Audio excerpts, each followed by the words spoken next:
नमस्कार विद्यार्थी मित्रांनो, आपल्या चॅनलवर तुमचं खूप खूप स्वागत आहे. आज मी इयत्ता 10वीच्या अनेक महत्त्वपूर्ण विषयावर चर्चा करणार आहे, जे की तुमचं मराठी लँग्वेजचा पेपर. तर तुम्हाला माहितीच आहे की मराठी लँग्वेजमध्ये खूप मुलांना प्रॉब्लेम्स येतात. तिथं पर्सेंटेज कमी होते. या पेपरामध्ये तुम्हाला जर का मार्क कमी पडला तर तुमच्या पर्सेंटेजमध्ये पण मार्क म्हणजे पर्सेंटेज पण लो होणार आहे.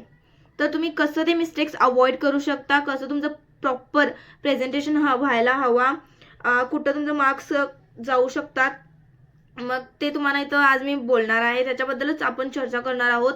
आणि तुमच्यासाठी यामध्ये मी प्रॉपर एक टाइम टेबल, म्हणजे पहिल्या विभागासाठी तुम्ही किती वेळ द्यायला हवा, किती वेळ तिथं अपेक्षित आहे, जेणेकरून तुमचा जो उपयोजित लेखनमध्ये वेळ तिथं जास्त लागतो ते तुमचं कव्हरअप होईल.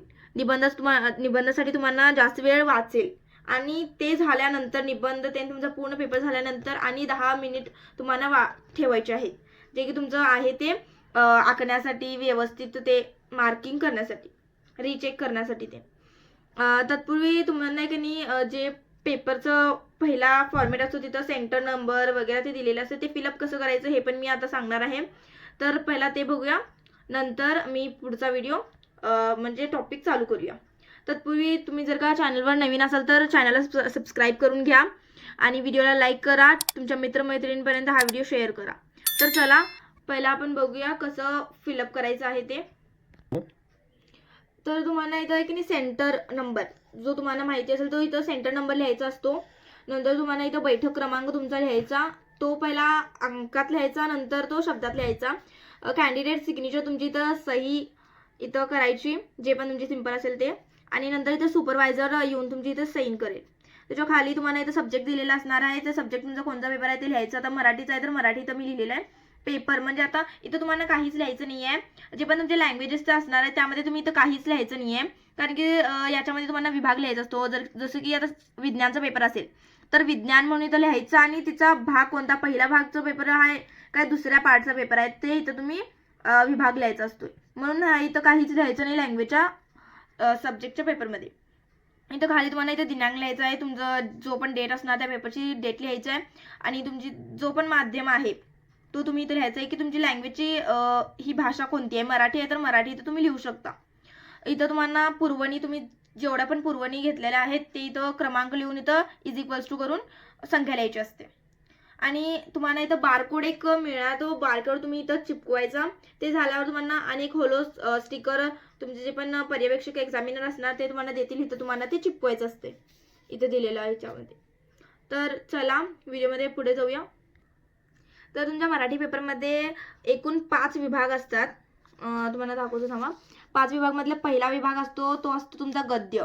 तुम्हाला इथे उतारा दिलेला असतो. जो तुमच्या दोन उतारे असणार आहेत ते तुमच्या सिलेबस मधले टेक्स्टबुक मधलेच असणार आहेत, आणि जो तिसरा असणार आहे तो अपठित असणार आहे.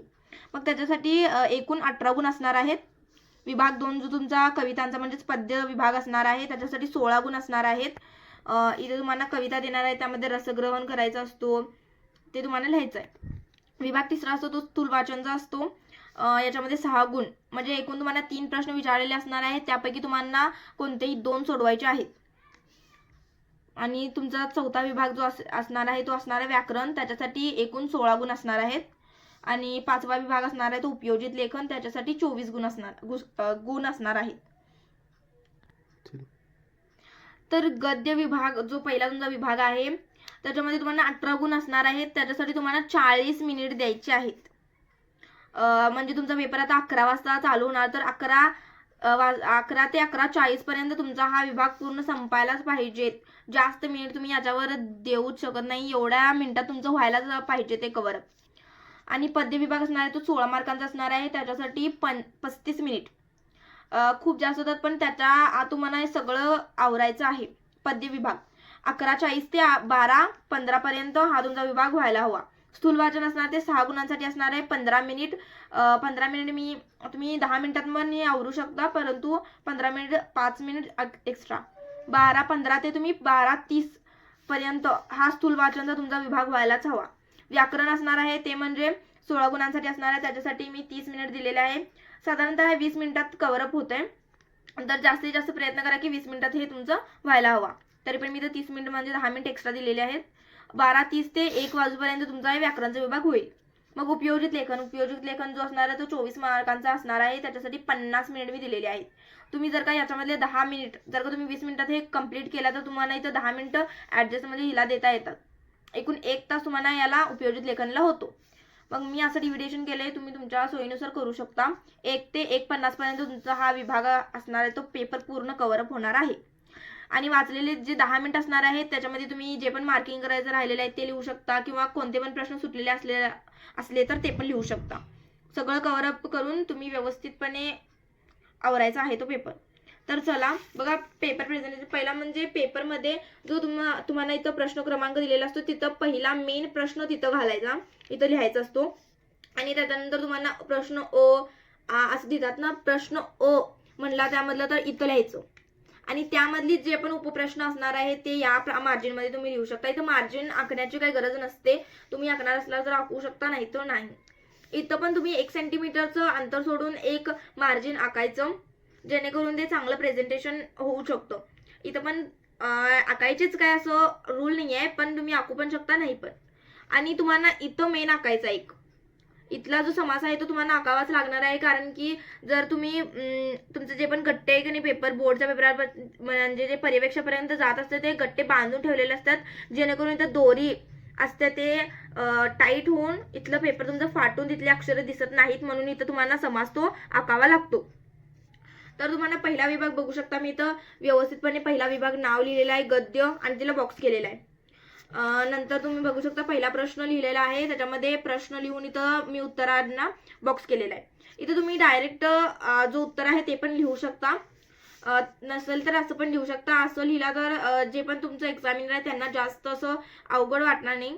इथंच क्वेश्चन असणार, तिथंच आन्सर असणार, तर त्यांना सोपं वाटेल म्हणून. आणि तुम्ही या पेपरामध्ये जास्तीत जास्त तुमच्या अक्षरांवर भान ठेवा, कारण की अक्षर तुमचे चांगले असले तर पर्यवेक्षकांना पण चांगलं वाटतं की हा चांगला पेपर लिहिलेला आहे, अक्षर चांगले आहेत, म्हणून त्याच्यावर ते भर देतात. मग तुमचा जो पण दुसरा असणार आहे तो आकृतीसाठी इथं तुम्हाला बंधनकारक आहे की तुम्हाला इथं आकृती काढावीच लागणार आहे. जर का तुम्ही इथं आकृती नाही काढला तर इथं तुम्हाला मार्क मिळणार नाही. आणि इथं तुम्ही बघू शकता की आकृती व्यवस्थित जशी तुम्हाला पेपरमध्ये दिलेली आहे तशीच आकृती काढायचा प्रयत्न करा. आणि तुम्ही इथं बघा सोमतचा प्रश्न आहे, सोमतच्या प्रश्नामध्ये तुम्ही इथं 2 पॅरेग्राफ करून उत्तर लिहायचं आहे. 2 पॅरेग्राफ करून 2 पॅरेग्राफ म्हणजे जे पण सोमतचे प्रश्न आहे त्यामध्ये तुम्हाला पॅरेग्राफ करता आलं तर तुम्ही पॅरेग्राफ करून लिहा. जर का पॅरेग्राफ नाही होत असेल तर ठीक आहे, एका ह्याच्यामध्ये पण तुम्ही संपू शकता. पण तुमचा सोमतचा जो उत्तर असणार आहे ते तुम्ही मिनिमम 9 ते 10 ओळींमध्ये लिहायला पाहिजे. त्याच्यापेक्षा जास्त पण लिहिला तर चालेल, कारण की 3 गुणांसाठी आहे, जास्त याच्यामध्ये तुम्हाला फोकस करावा लागणार आहे. याच्यामध्ये 3 मार्क असंच ते देणार नाही आहेत. आणि तुमची जर का ग्रॅमॅटिकली मिस्टेक्स असली तर तिथं मार्क तुमचे जाऊ शकतात. आणि जर का ग्रॅमॅटिकली मिस्टेक्स कमी असली किंवा मिस्टेक्सच नसायला पाहिजे तर तुम्हाला इथं पैकीच्या पैकी गुण मिळू शकतात. मग पुढचं आपण बघूया. चला, इथं मी व्यवस्थितपणे केलेलं आहे, तुम्ही बघू शकता. आणि इथं तुम्हाला अपठित गद्यांश दिसेल. अपठित गद्यांश पण मी उत्तर कसं लिहिलेले आहेत ते तसं तुम्ही लिहा. आणि इथं 2 जे पण उपप्रश्न संपला तर इथं तुम्हाला एक लाईन मारायची आहे, जेणेकरून तुमचा पेपर नीट नेटका व्यवस्थितपणे दिसेल. आणि जर पॉझिटिव्ह इम्प्रेशन त्या एक्झामिनरला तुमच्या पेपरामधून दिसेल. मग पुढचं तुम्ही बघू शकता इथं पद्य विभागामध्ये पण बघा, इथं पद्य विभागासाठी मी पण इथं आकृत्या व्यवस्थित आखून व्यवस्थित केलेल्या आहे, तर तुम्ही पण तसंच करा. आणि इथं तुम्हाला सरळ अर्थ विचारलेला आहे, तर सरळ अर्थामध्ये तुमचं व्यवस्थित तुम्हाला समजलेला अर्थ तुम्ही लिहायचा आहे. मेन तुम्ही कवितांमध्ये सर्व लेखकांची नावं, कवींची नावे, त्यांनी काय म्हणलेलं आहे त्या कवितेचा विषय, आशय, ते सगळं तुम्ही करून ठेवा, जेणेकरून तुमचं इथं पद्यामध्ये जाणार नाही. जो प्रश्न असतो तुमचा तो इथं तुम्हाला मुद्दे दिलेले असतात. कविता तुम्हाला 2-3 कविता म्हणजे कवितेचे नाव दिलेले असतात, तर त्याच्यामध्ये तुम्हाला कवीचे नाव, कवयित्री कोण असणार आहे ते, कवितेचा विषय, तुम्हाला आवडली नाही आवडली त्याचं कारण असं लिहायचं असते. त्याच्यासाठी तुम्हाला ती कविता, त्याचा विषय, ते पूर्ण कविता तुमचे जेवढे पण लेसनमध्ये आहेत ते कविता एका पेजवर लिहून त्यांचे कवी तुम्हाला लिहायचे आहेत. आणि त्यामधनं एक कवितेचा आशय म्हणजे जो विषय असणार आहे तो लिहायचा आहे. इथं तुम्ही बघू शकता की मी इथं कवीचं नाव लिहिलेलं आहे आणि कवितेचा विषय एकदम छोट्या याच्यामध्ये मी संपवलेला आहे. तसं तुम्ही पण लिहू शकता, जेणेकरून तिथं तुम्हाला मार्क पडतात. आणि इथं तुम्हाला कविता आवडण्याची आणि न आवडण्याची कारणे लिहायची आहेत.